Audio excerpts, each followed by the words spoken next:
তাকে এখন সিরিঞ্জে করে একটু স্যুপটা খাইয়ে নেব। আর ওইদিকে ওর বাপি রিপোর্টগুলো নিয়ে ডাক্তারের কাছে গিয়েছে। আর এখনই পটি করলো আজকে, অনেক দিন পর, আজ 10-12 দিন পর পটি করেছে, তাই একটু পেটটা হালকা হয়ে গেছে বলেই ঘুমোচ্ছে। চলো ওকে খাইয়ে নিই, তারপর তোমাদের সাথে আবার কথা বলছি।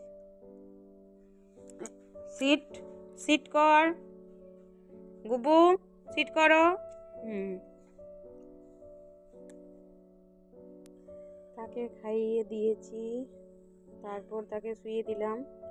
সে একটু ঘুমাক, রাত্রে জেগেছিল, ঘুমোয়নি।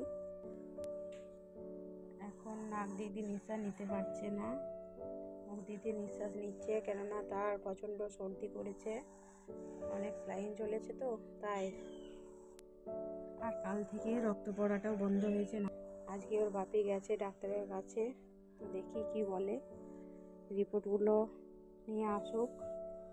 আর এখানেই শেষ করছি ভিডিওটা, কেননা রিপোর্টে কী এসছে সেটা তো এখন জানা নেই, তাই তোমাদের সাথে শেয়ার করতে পারলাম না।